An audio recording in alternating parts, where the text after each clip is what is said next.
Экинчи бөлүм. Чоом жоголгондо. Бөтөн эл бөтөн жерге келген Каныбек эчки менен сүйлөшө албай, же бирөөдөн сурап кеңеш ала албай, койго кошулган жат эчкидей жатыркап, чогулган элден обочо айлананы карап жалгыз отурат. Кызыл суунун суусу чоң алайдын талаасын как жарып, кылымдар бою кыйланы көргөнсүп, кыйланын кандуу жашынан жаралгансып, кызарып агып жатат. Далайды бетине батыргансып, далайдын баскан изин жашыргансып, кызыл суунун эки тарабында бетегеси белден буралган көк жашыл түзөң чоң алайдын талаасы жатат. Алайдын күнгөй тарабындагы тоолор күлгөнсүп, тескей тарабындагы тоолор кылымдар бою кыйналып, кандуу жашка бет жууп, кайгы зардан селде оронгонсуп, кабактарын бүркөп, каардуу мөңгүлөрдү башына көтөргөнсүп турат. Береги батыштагы катын арттын тоосу болбосо, алайдын бети алакандай керилип, тетиги кызыл кыя, баткендердин кылактатып көрсөтчүдөй болот. Чыгыштагы тоң мурундун тоосу тоспосо, көк сууну көйкөлтүп, ат башы нарынды алдыңдан чыгарчудай болот. Алайдын бетинде бара жаткан адам өгүз минсе дагы жүгүрткүсү келет. Белден бураган бетегесин көргөндө уузга тойгон кулундай уктагың келет. Кың эткен чиркей, чың эткен чымын жок. Тоң мурундун тумшугун имерилип чыга калгансып, чыгыштан жүргөн жумшак жел, жаш балача алдейлеп, беттен сылап эркелеткенсийт. Кызыл суунун өйүз бүйүзү кырыкка тоңгон айыл. Бай менен жардынын, жок менен жуумарттын үйүн түшүп көрбөсө да сыртынан ажыратууга болот. Үйүрдүн корган айгыр, байтал кууган аңги, күл челинген бука, корсулдаган топоздор айыл арасындагы тынчтыкты кетиришет. Тиги айылдан окчуныраак коңгон эки ак үй Айдарбек татканыкы. Биринде Салтанат байбиче, экинчисинде Эрке айым турат. Анын жанындагы ак өргөө Айдарбек татканын уулу Карабектики. Аркы кой короонун четиндеги кара алачык чоң койчунуку. Анын жанындагы алачыктар Айдарбек татканын малайлары менен саанчыларныкы. Айдарбек татка бир атадан жалгыз, бирок укум тукумунан бери датка болуп келе жаткандар. Айдарбек татканын атасы Токтор датка, Токтор татканын атасы Эргеш татка, Эргеш татканын атасы Назар датка, Назар татканын атасы Козубек татка, дагы ушундай датка. Ошондуктан Айдарбек татканын даңкы жалгыз алайга гана эмес, батыш тарабы тажик, өзбек, чыгышы ат башы нарынга чейин маалым. Алымбек, Тойчубек, Токтор таткалар мурун алайдын элин айдап, өргүзүп, ийирип жуушатып келсе, эми Айдарбек татка элди өзү билип айдап турган кези. Салтанат Айдарбек татканын уулуу байбичеси, жашы 50-гө барып калган, чарчы бойлуу кара тору киши. Кичи зайыбы Эркайым. Эркайым десең эркелей турган айым. Сулуулугу менен суктандырып, алкымынан ичкен ашы көкрөгүндөй айым. Жашы 20да, суй салып суналган кыргый көз. Эркайым эч төрө элек, Салтанаттан Карабек, айым батча, кенжеси Кылыч. Кылычты кыркымда төрөдүм деп Салтанат Эрке асыраган. Кыжыры келсе кылыч чалкасынан кетет, же кызарган чокко бутун сала коет. Болбосо кайнап турган казанды ыргыта тебет. Бүгүн башым ооруп, мурдум бүткөнсүп калыптыр, деп Салтанат тумчуланып, кам каймак куйдуруп чай ичип олтурат. Чайдан баса ичсеңиз жакшы болуп каласыз, деп Эркайым Салтанатка чай куюп берди. Асел менен айым батча саймалап ычкыр өрүп, жүк бурчунда олтурушат. Жүк бурчуна көшөгө тартылып, туш кийиз каланып, үстүнө бир илбирс, эки карышкыр, 4 түлкү териси илинген. Жүккө ар түрдүү асыл жууркандар жайылып, жерге килем төшөлгөн. Эне, соодагерлер эми качан кетет экен? Деди айым батча. Эмне? Кошо кетейин дедиң беле? Кой, сен өз колубуз менен 30 күнү ойнотуп, 40 күнү кыңшылатып узатабыз, деп Эркайым күлгөндө Салтанат дагы бырс күлүп жиберди. Жүргүнчүлөрдүн бардыгы Кашкардан чыккандан тартып, айым батчанын кандай кыз экенин Самсахундан эчейин ирет сурашкан. Мата даңкы менен бөз өтөт, ата даңкы менен кыз өтөт.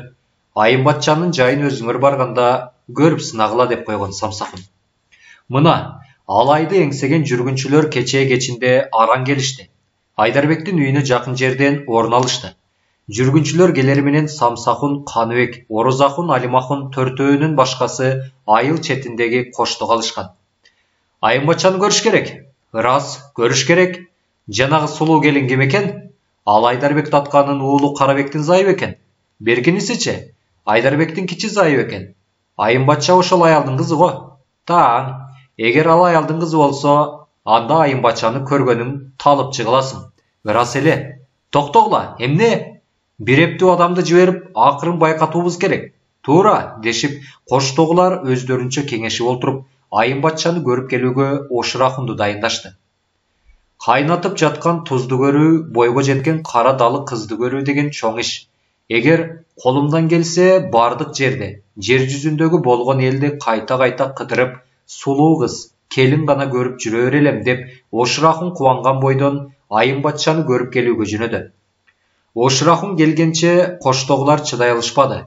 Өздөрү көргөн сулуулардын баардыгына Айым батчаны теңдештиришти. Бирок аларга да теңдештиришпеди. Аты Айым батча, атасы Айдарбек татка болсо, аны ала турган Зуннахунбек болсо ушунчалык алыс жерден келип кудалашкан жаман киши эмес чыгар. Ак коонун көңүлүндөгүдөй куулган, тоонун салкынындагы гүлүндөй үлбүрөгөн, калтардай булбулу куулуп жалт эткен, тийген айдай жарк эткен, аш ичсе алкымын көрүнгөн, ай десе арксыз, күн десе көрүксүз бир сулуу болсо керек дешип жорушту. Аңсаган Айым батчаны көрдүм, деп Ошурахун каткыра келип сулап калды. Кана, кандай кыз экен, дешип жүргүнчүлөрдүн баардыгы Ошурахунду тегеректешти. Айым батча аркы үйдө экен, чоң койчу дегени тай союп, дагы бир топ жигиттер бие союп жатышат. Кечки зайыбы келип кызы менен сүйлөшүп олтурат. Малайларынын аялдары ичеги карын жууп жатышат.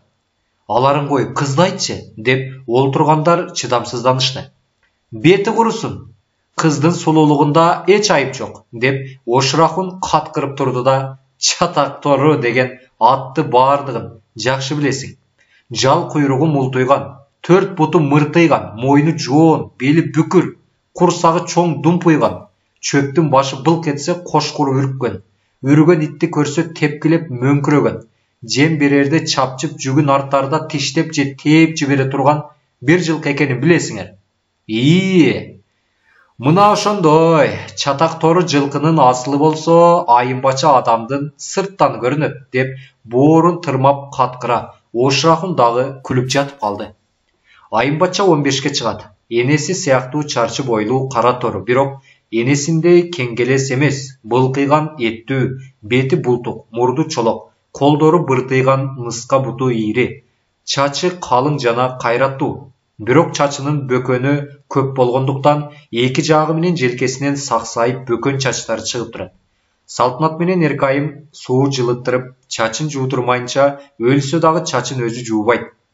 Картылдатып башын тырмап коюп, ойготпостон күнү түнү уктай берет.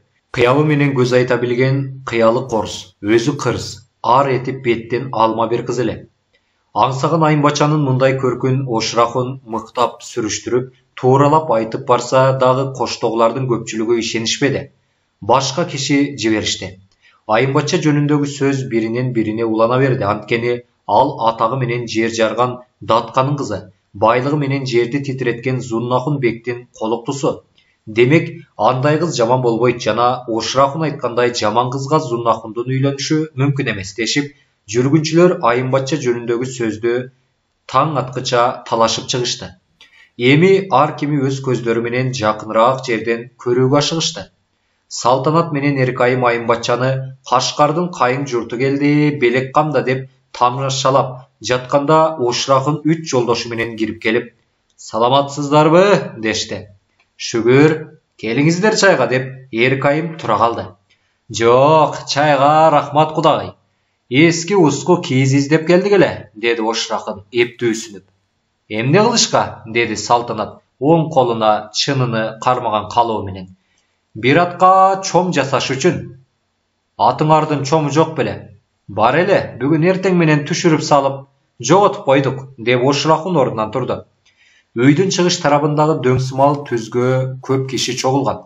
Элдин бет маңдайында жалгыздоо кара көк тартып энтигип, ак кемен тайды желбеге жамынып Айдарбек татка олтурат. Олтургандардын бардыгы Айдарбек татканы чакыртып алган адамдары. "Менин күйөө балам, Жагне бардыгыбыздын күйөө балабыз. Зуннахун кайын журтум деп бизге ишенип, бир канча мал жибериптир. Күйөө жакшы болсо бардыгыбызга тең, жакшы алынышып кетсеңер илгерилейин, пайдасын кийин тийбей койбойт. Ошондуктан Зуннахундун адамдары күттүрбөй жиберген малдарын соодалашып берсин деп силерди чакырдым деген болчу. Отургандардын бардыгы соода ишине жөндөмдүү адамдар болгондуктан жана эки ортодо бирдеме чыгабы деген үмүт менен Айдарбек Татканын сөзүн кабыл алышып, Орозахун аркылуу малдардын баасын кошууга киришишти.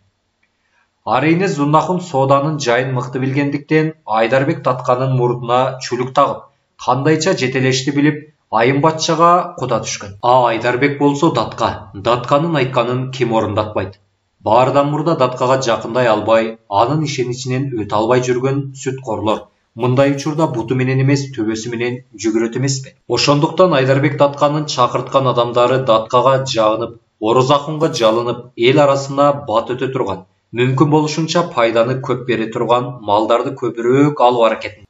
Датка, ботон бул меймандар бир атынын чомун уурдатып жибериптир.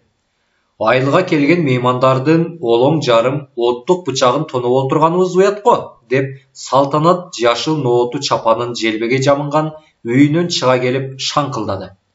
Жакшылап карадыңарбы? Деп Самсахун тура калып Ошурахунга карады.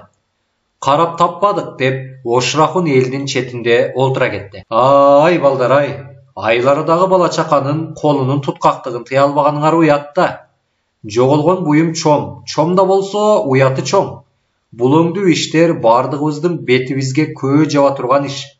Кайын журтуңузга бир аттын чомун уурдаттык деп булар Зуннахунга айтып барса, эмне бетибиз калат деп Айдарбек Татка таноосун дердеңдетип демиге, эки жагындагыларга карады. Жогуң Датка ата, бир чомдун уяты уурулугу эчке эмес деп Самсахун Айдарбек Таткадан кечирим сурагандай болуп, көзүнүн кылбылдата отурган ыстарчы бийлерге карады да, ал чомду өзүбүз эптеп коебуз. Албай ыстарчы, сен туруп булардын чомун таптырып бер. Эгер бирөөнүн колунун туткактыгы болсо, жазасын берерсиң деп Айдарбек Татка сол жагында олтурган Албай старчыга көзүн кысып койду. Ар кайсы үйдөн алдырылып келген кымыздар чуңгур кара аяк менен элге сунулуп жатты. Орозахун болсо дептерин карап ар түрдүү кездемелердин баасын коюп жатты. Мына бул Кашкардын өзүнөн чыккан таза жибек, кези 23 тыйындан токтоду эле, деди. Ал жибектин кези 13 тыйындан токтосо да, Орозахун кез башына 10 тыйын кошо салды. Мейли, кезине 2 тыйындан пайда коюп 25 тыйындан саталы, деди жибекти алып жаткан Намазбай Саркер.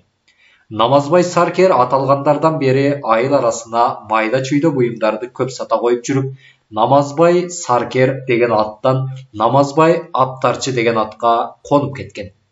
Эй балдар, бир жолу келип калган мейман эмес, пайдасын көп ылдыйлатпай жогорулатып эле койгула. 5-10 тыйындын кымбаттыгынан эч ким эчтеме бола койбос, деген Айдарбек Татканын сөзүнөн улам кездеменин кезине 2 тыйындан 20 тыйынга чейин пайда коюлуп жатат. Отургандардын бардыгы соода сөзүн бутактатып, ким качан эмне алып сатып, канча пайда тапкандыгы жөнүндө сүйлөшүп жатканда, аркы жактан бакылдаган Албай старчынын үнү чыкты. Тиги Албай старчыбы? Деди Айдарбек Татка колун чекесине калкалай берип. Албай экен, чомду ошол иттин үйүнөн тапкан го, дешип, олтургандардын бардыгы жабыла карап калышты.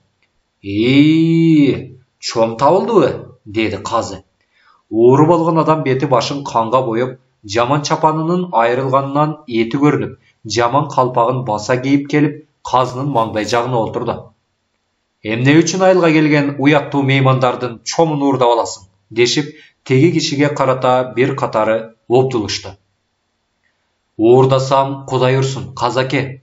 Эртең менен мал көздөп, айылдын жогорку жагына барсам, аты оонаган жерде бир чом жатыптыр. Сенин төөңүн чомубу деп Ниязбекке алып келсем, ал меники эмес деди. Ошону менен коронун четине таштап койдум эле, деп теги киши айыптуудай жер карады. Болду. Сенин бул чом уурдаганың биз эмес, Датканын бетине дагы көө жабып олтурат. Ошондуктан 9 айып төлөп, эртеден калбай элиңе көчүп кет, деди казы. Самсахун Ошурахунга алая карап отуруп, бир чом үчүн ушунчалык калба кылып, бир бечараны ак жеринен ууру кылып уурдуруп, айыпка жыгып олтурганың уят эмеспи? Акырын мага айтып койсоң, бир чомду бир паста берет элем го. Самсакун аке, жаманды кой менен айтсам жарбай калайын. Чоң жасоого жаман жуман кейиз сурасам эле ушул калаба чыгып кетти деп ууру болуп олтурган бечарага Ошрахундун зейни кейип кетти. Датката, казаке, бул адамдын ууру эмес экендигине менин көзүм жетти. Мына жоголгон чом табылды. Чомдун боочуларына караганда ат оонаган жерде чомдун үзүлүп түшкөндүгү ай күнөө болуп турат. Ошондуктан менин силерден суранычым ушул адамдын уурулугу. Бул бечараны ак жеринен күйгүзбөйлү, деди Самсакун. Ай, Самсакун, сен кулсуң, ошол кулдугуңа кетип жатасың. Бул оштун бери жагы Лаңгар деген жерди курутуп келген. Ашкан митаан болгондуктан элине батпай мында качып келип олтурат. Жоробай ууру деген ушул. Ууру үчүн сенин жаның ачыбай эле койсун. Кыргыздын кылыгын биз жакшы билебиз, деди казы. Казынын бул сөзүн олтурган бий, болуш, старшындардын баардыгы коштоп, Самсакунду саягактаган уй жөөлөгөндөй кылып кетишти. Ой, айланайындар, кайсы жерде эмне уурдаган экенмин? Бирөөнүн бир учук жибине кара санаган жан эмес элем. Айлыңардагы эшенге малай болуп жүргөн жалгыз балама каралап келдим эле го, деп Жоробай ыйлап жибергенде, болду. Аралып барып, айыбын алып, элине көчүрүп жибергиле, деди Айдарбек татка. Бий менен старшы болуштарга карап, колго тийген коянды кое берген оңобу деген макалды эстерине салып, баятан бери колдоруна эчтеме илиндире алышпай олтурган бий, старшылар Жоробайды ээрчитип, эшендин айылына жөнөп калышты. Каныбек баятан берки болгон окуяны көрүп олтуруп, карыптын доо тартканын эсине салды. Жоробайдын артынан ээрчип бара жаткан старшы бий болуштарды көрүп, өлүмтүк издеп кулкулдаган кузгунду, тарыпка тойгон жоруларды көзүнө элестетти да терең ойго кетти. Алай жердин бейиши, анда кул жумшоо, зордук зомбулук кылуу жок. Баардык адамдарды адилет, андан жыргал деп көптөн бери көксөгөн Каныбек чомдун жоголушуна, Жоробайдын ууру болуп чыгышына, айрыкча аны кызылала болуп таяк жеп доо тартышына такыр түшүнө албады.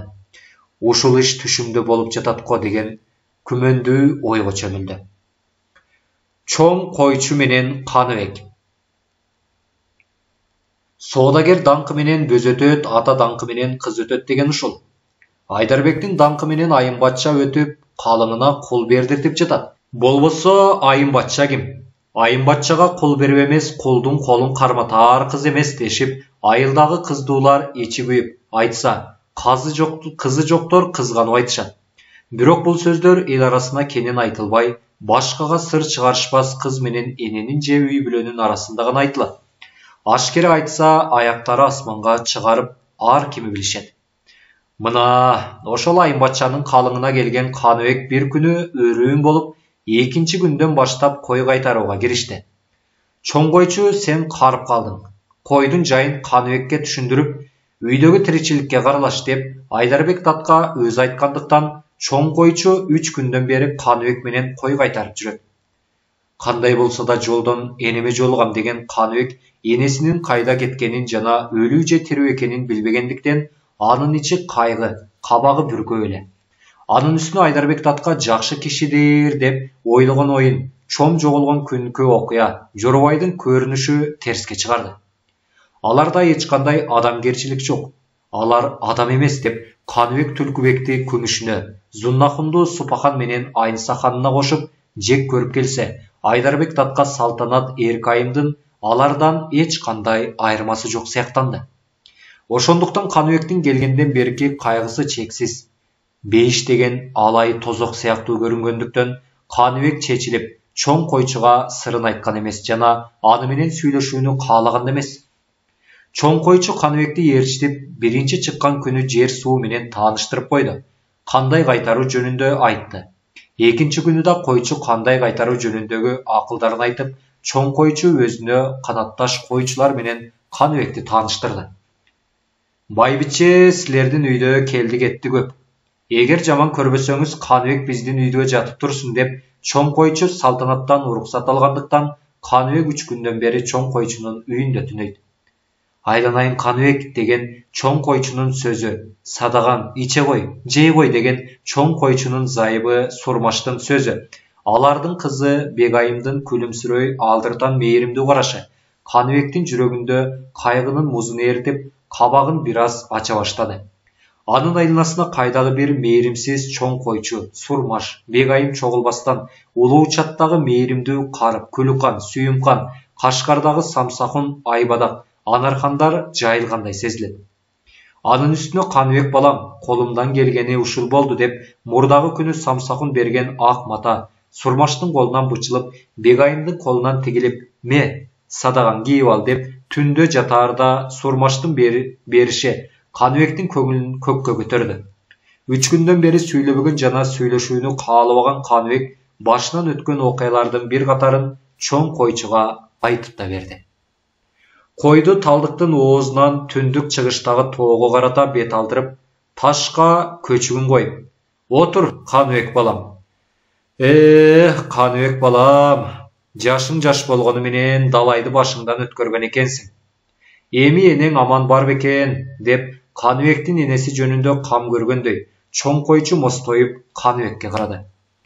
Биле албадым, деп Каныбек дагы чоң койчунун катарына олтурду. Чоң койчу көпкө чейин ойлонуп олтурду да, чоңалай деген жайлообуз ушул балам. Тетиги чыгыштагы чоң токтуну Демей деп коебуз. Демейдин башында Арчатынын ашуусу бар. Мына бул батыштагы чоң коктуну талдыктын ашуусунун түшө кылышы. Анан тиги батыш тарабындагы соройгон тоону Катын арттын тоосу дейбиз.